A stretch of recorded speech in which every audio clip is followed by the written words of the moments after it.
قدر کرو. اور اگر بیوی جو ہے بیوی زبان درازی کرے، بیوی ناراضگی کا اظہار کرے، بیوی کھٹی مٹی کچھ سنائے، اگر بیوی کچھ اور بھی آپ کے ساتھ سلوک کرے، مردوں کا کام ہے یہ سمجھ کر کہ اللہ نے انہیں ٹیڑھی پسلیوں سے پیدا کیا ہے، ان میں فطرتی طور پر ٹیڑھا پن ہے.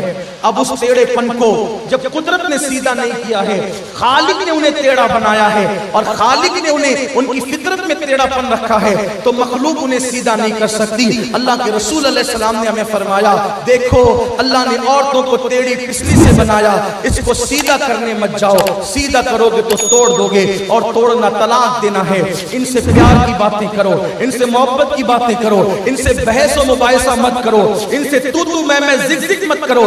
جب یہ منہ چلائے مسکرا دیا کرو، جب یہ لڑنے کے موڈ میں آ جائے تو تم محبت کے ساتھ انہیں ٹال دیا کرو، اس لیے کہ محبت سے بڑے بڑے جھگڑے ٹل جاتے ہیں اور نفرتوں سے چھوٹی چھوٹی بات بھی بڑی ہو جاتی ہے. اس لیے آئیے مجھے بڑے خوبصورت سے واقعات یاد آ رہے ہیں، لیکن ایک چھوٹا سا واقعہ بالخصوص اپنے جوانوں کے لیے. کبھی کبھی لڑائیاں ہو تو شوہر کہتا ہے تجھے رکھوں گا نہیں، تجھے طلاق دے دوں گا، تو پھر وہ بیوی بھی کہتی ہے ٹھیک ہے تیرے باپ کی اولاد ہے تو پھر طلاق دے.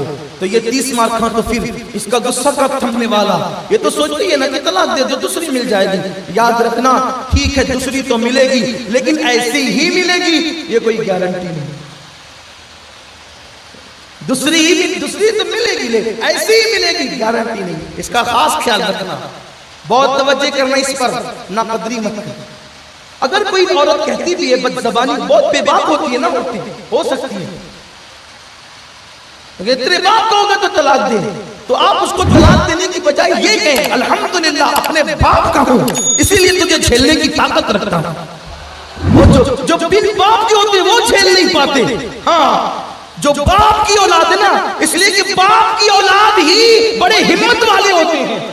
پتھروں کو اٹھانا ہمت نہیں ہے، بھیم اٹھانا ہمت نہیں ہے، بلکہ بیوی کی تلخیوں کا بوجھ اٹھانا یہ سب سے بڑی ہمت کا کام. اصل ہمت یہ ہمت والے بنو، نادانی نہ کرو، نادان نہ بنو. تو مجھے یہی سے وہ پیارا سا واقعہ یاد ہے وہ یہ. اور یاد رکھیں ہر گھر میں تو میں ہے، ہر گھر میں زگ زگ ہے. اسی لیے میں اکثر شادی بیاہ کے موقع پہ تقریر کرتا ہوں تو یہ بات کہتا ہوں، اگر کوئی مجھے توے پہ بیٹھ کر بھی کہے کہ میری بیوی سے میرا جھگڑا نہیں ہوتا تو میں کہوں گا کہ نہیں مولوی صاحب، نہیں خطیب صاحب، نہیں وکیل صاحب، نہیں ڈاکٹر صاحب، نہیں مبلغ صاحب، میں نہیں مان سکتا کہ آپ کی بیوی سے آپ کا جھگڑا. اچھا اس جھگڑے میں محبت بھی ہے یار، اس جھگڑے میں لذت بھی ہے. یہ جھگڑا کوئی یعنی کہ آپ یہ تھوڑی سمجھتے ہیں کہ ہیروشیما اور ناگاساکی میں بم برسانے والا، یہ وہ جھگڑا نہیں ہے. یہ وہ ہے جس میں ہر بار محبتوں میں اضافہ ہوتا ہے.